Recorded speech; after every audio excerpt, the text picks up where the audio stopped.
रामायण की रचना ऋषि वाल्मीकि ने की थी। तो मैं आपको ये कहानी संक्षेप में बताऊंगा। श्री राम हमारी रक्षा करें।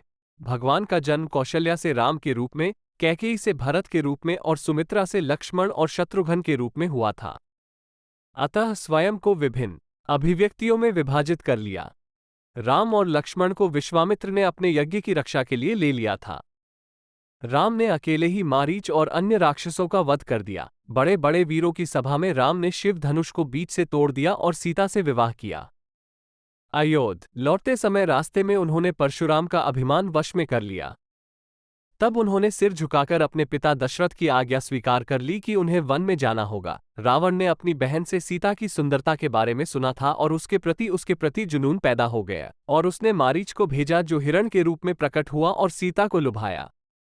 सीता की इच्छा को पूरा करने के लिए राम हिरण के पीछे गए और राम को बचाने के लिए सीता ने लक्ष्मण को भेजा, जिनकी आवाज मारीच ने दोहराई थी। इसी बीच रावण सीता को चुराकर लंका ले गया। फिर राम लक्ष्मण के साथ वन में घूमते रहे। उन्होंने जटायु का अंतिम संस्कार किया और उसे अंतिम विदाई दी। फिर उसने कबंध का वध किया। उन्होंने बाली को मारकर सुग्रीव से मित्रता कराई। उनसे सीता का पता करके राम ने हनुमान को लंका भेजा। हनुमान सीता से मिले और रावण की नगरी में आग लगा दी और वापस आ गए। तब भगवान वानरों के साथ समुद्र के तट पर पहुंचे, जहां वरुण ने उनकी पूजा की और उनसे समुद्र पर मार्च करने और रावण को मारने के लिए कहा। पर्वत शिखरों वाले समुद्र पर एक पुल का निर्माण किया गया। भगवान लक्ष्मण, सुग्र और हनुमान के साथ वानरों की सेना के साथ लंका पार गए और रावण की सेना के खिलाफ मार्च किया। उन्होंने कुंभकर्ण और रावण के पुत्रों और राक्षसों के एक समूह को मार डाला। आखिरकार भगवान ने रावण का वध कर दिया। रावण की पत्नी मंदोदरी और असंख्य राक्षस स्त्रियों ने रावण और अन्य राक्षसों की मृत्यु पर शोक मनाया। विभीषण को लंका का राजा बनाया गया।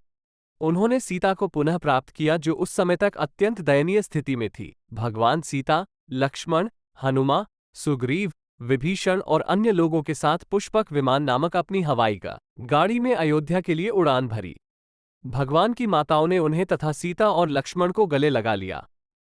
उनके छोटे भाई भरत ने उनका स्वागत किया और भगवान का राज्याभिषेक उत्सवपूर्वक मनाया गया।